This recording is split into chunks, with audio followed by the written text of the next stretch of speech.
Police lights were flashing outside my house, and I had no idea why. 10 minutes later, I was sitting in the back of a patrol car, accused of murdering my best friend. I didn't kill him, but someone had made sure every piece of evidence said I did.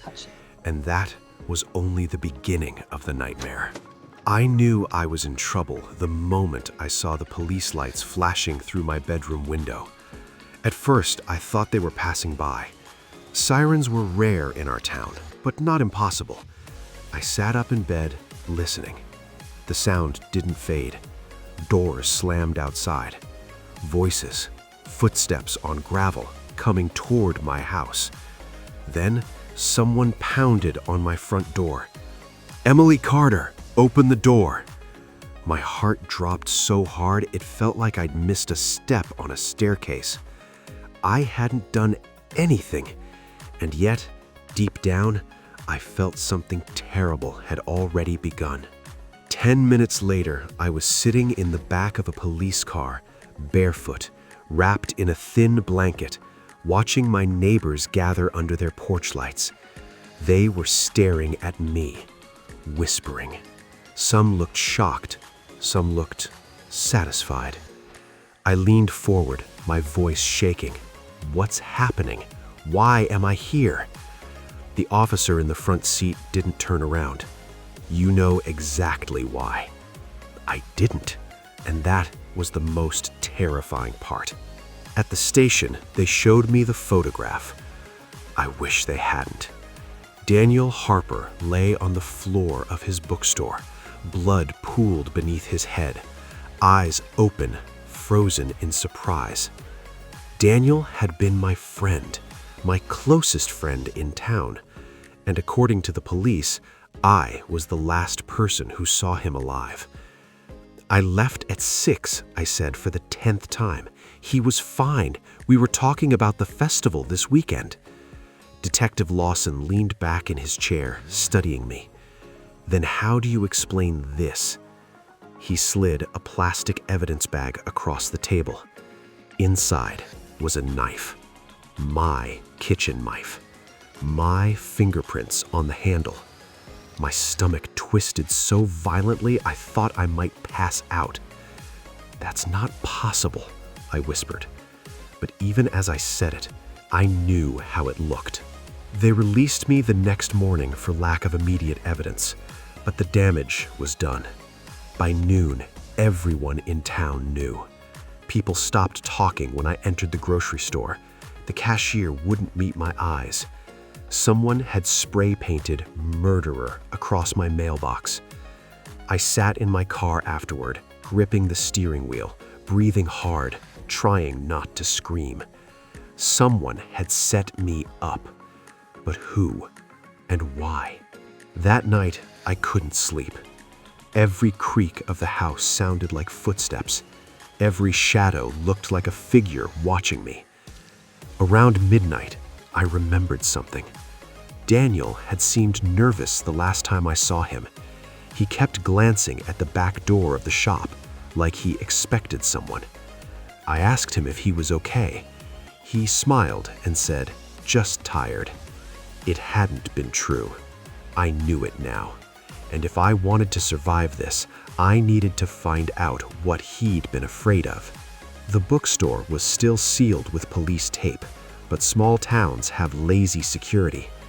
The back window wasn't locked. I climbed inside, my hands shaking, the smell of old paper wrapping around me like a memory. The place felt wrong, empty, silent in a way that pressed against my ears. Then I saw it.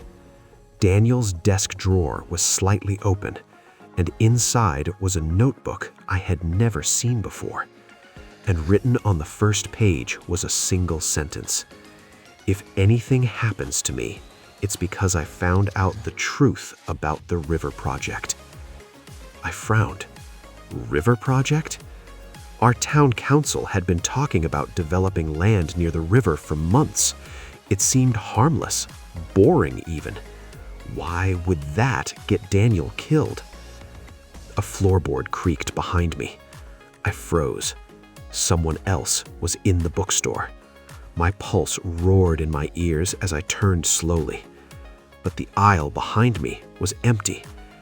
I told myself it was just the building settling. Then I heard breathing. Not mine. Close. I ran. I didn't stop until I reached my car, my lungs burning, my hands trembling so badly I could barely turn the key.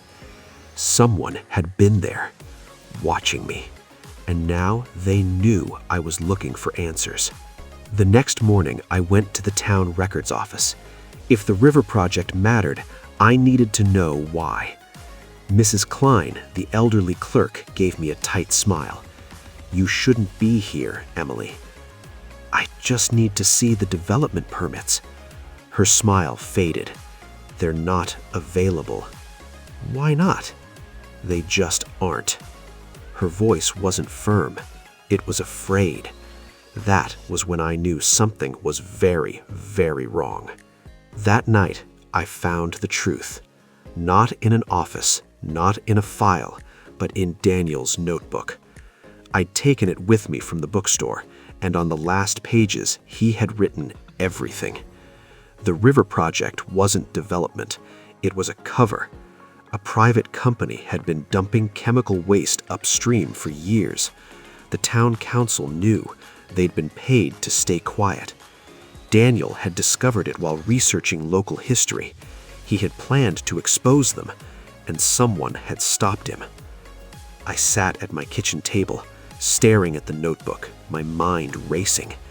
If the council was involved, that meant powerful people. People who could plant evidence. People who could turn an entire town against me. A cold realization crept in. They wouldn't stop with Daniel, and they wouldn't let me live long enough to prove the truth. The sound of a car pulling into my driveway made my blood run cold. Headlights swept across my walls. I turned off the lights and crouched by the window. A man stepped out of the car.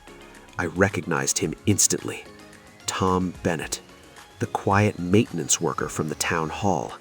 A man so ordinary, most people barely noticed him. He walked to my door and knocked once, softly, like he already knew I was inside. I didn't answer. For several minutes, he stood there, silent. Then he spoke, his voice calm. "You shouldn't have gone to the bookstore, Emily." My heart slammed against my ribs. "I know you're in there," he continued. "Daniel made the same mistake. He thought he could fix things." A chill spread through me. "You killed him," I whispered through the door.